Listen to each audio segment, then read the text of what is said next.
BJP शुरू से वक्फ boards और वक्फ की प्रॉपर्टीज़ के ख़िलाफ़ रही है और इनका एक हिंदुत्व का एजेंडा है, आरएसएस का एजेंडा है कि वो शुरू से वक्फ प्रॉपर्टीज़ को और वक्फ बोर्ड को ख़त्म करने की कोशिशें करती रही हैं।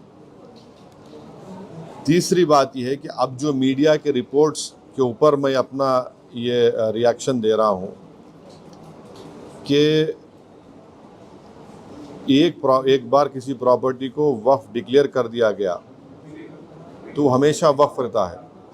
तो वक्फ एक्ट जो है 54 का है और 96 का है, जो 96 के एक्ट तो 2013 में अमेंड किया गया। वो सर्वे कमिश्नर को पावर्स देता है और सर्वे कमिश्नर को अपॉइंट कौन करती है? State government.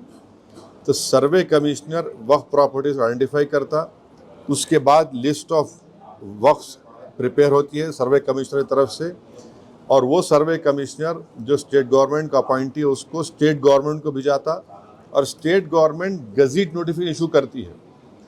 तो गज़ीट नोटिफिकेशन खुद एक ऑफिशियल एक्ट है और अगर गज़ीट नोटिफिकेशन 1 साल तक चैलेंज नहीं होती तो वो फाइनल हो जाती है और नेचर ऑफ वक्फ हो जाता है।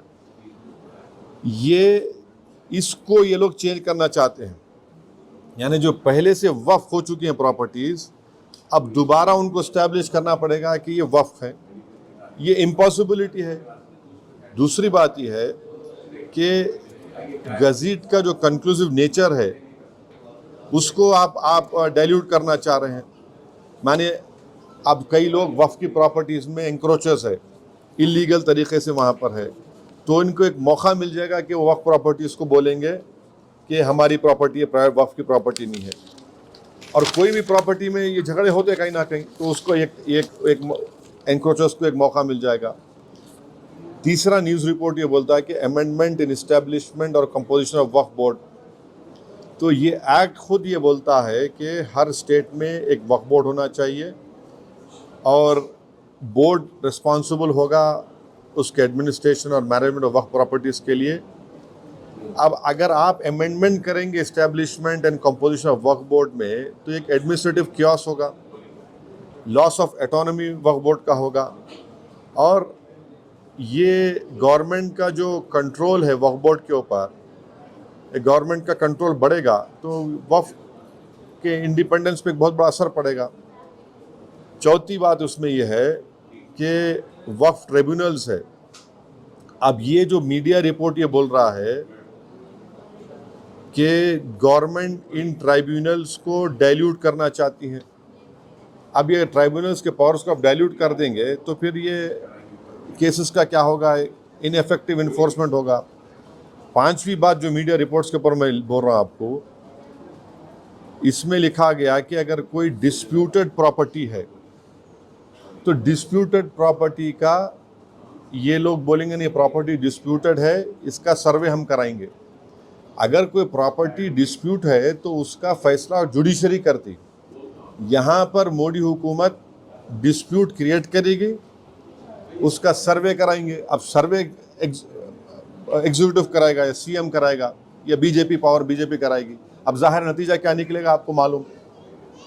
तो ये भी एक तरीका है उस डिस्प्यूटेड प्रॉपर्टीज़ को डिस्प्यूट बनाना, पहले फिर सर्वे कराना उसका और सर्वे में रिपोर्ट लिख देना कि नहीं ये वक्फ नहीं है। ऐसे कई मस्जिद दरगाहें हैं हमारे भारत में जहाँ पर बीजेपी आरएसएस ये क्लेम करती है कि वो दरगाह और मस्जिद नहीं है। तो जो पावर जुडिशरी का है वो एग्जीक्यूटिव छीनना चाह रहा है उसको। और एक बात जो मीडिया रिपोर्ट्स के मालूम ये हो रही है कि इंक्रोचर है तो वक्फ बोर्ड को पावर है, उसके पावर्स को अगर आप छीन लेंगे तो फिर पूरा ये तो लॉस होगा वक्फ प्रॉपर्टीज़ का। अच्छा, उसमें एक और मीडिया रिपोर्ट में बात आई है, amendment to the process of Waqf board. ये जो वाकिफ होता है वो अगर मेरी प्रॉपर्टी में बोलते हैं वक्फ बोर्ड को मैं दे रहा हूँ, मैं वक्फ कर वाकिफ हूँ, मुतवल्ली मैं रहूँगा किसी और, वो आप बोल रहे वो भी नहीं रहेगा।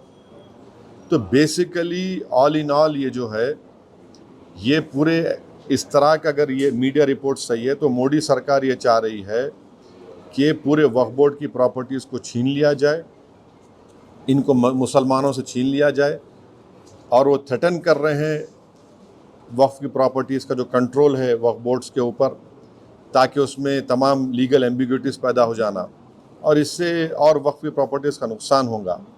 तो अब ये कंप्लीट सिस्टम को जब ये लोग, अगर मीडिया रिपोर्ट्स सही है, चेंज करना चाह रहे हैं, उसमें कुछ ये करना चाहे, तो कोई भी आगे बढ़कर प्रॉपर्टीज़ को वक्फ नहीं करेगा। और आप देखेंगे कि कई मुसलमानों के मस्जिदें हैं, दरगाहें हैं, जहाँ पर हिंदुत्व की ऑर्गेनाइजेशन आरएसएस बोलती कि नहीं है वो। तो ये अमेंडमेंट्स आने का मकसद एक ही है कि एक तो वक्फ प्रॉपर्टीज़ को छीन लिया जाए, दूसरा फ्रीडम ऑफ रिलीजन के खिलाफ काम कर रहे हैं, और डिस्प्यूट अगर है तो जुडिशरी डिसाइड करेगा, एग्जीक्यूटिव कैसा करेगा।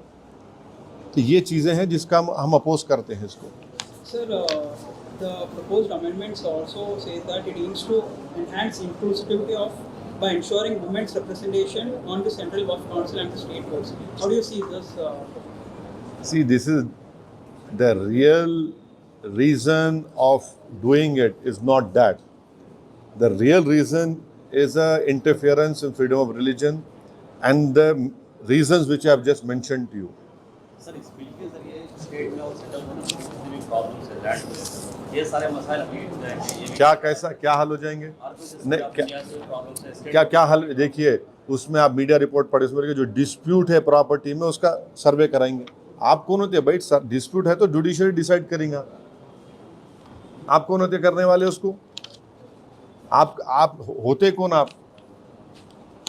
पॉलिटिकल एग्जीक्यूटिव डिस्प्यूट के नाम पे इंक्वायरी कराएंगे, वो तो जुडिशरी करना चाहिए।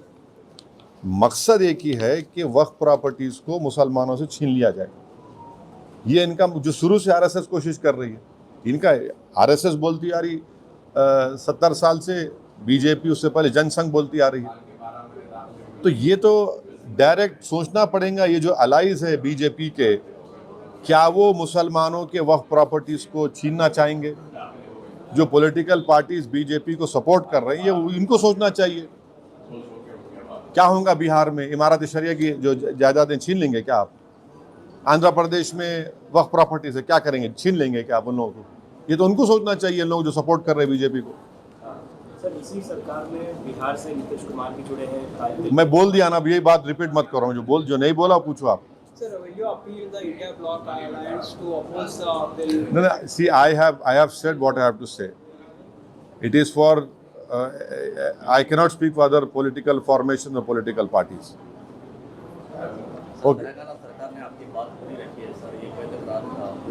नहीं, ये हमारे एमएलएज अकबरुद्दीन ओवैसी साहब की लीडरशिप में हमारी पार्टी शुरू से कह रही थी कि हैदराबाद, साइबराबाद और रच्चाकोंडा एक बहुत बड़ा एरिया है, और यहाँ पर बिजनेस एक्टिविटी होनी चाहिए, और गवर्नमेंट एक फ़िक्स टाइम दे दे और लीगली करे। हम वेलकम करते जो डिसीजन चीफ मिनिस्टर लिए एमआईएम के रिप्रेजेंटेशन के ऊपर। इससे गैर ज़रूरी के तमाम जो इस्टेब्लिशमेंट्स हैं उनका हरासमेंट रुकेगा, और सही तरीके से वो काम करके अच्छा कर सकेंगे।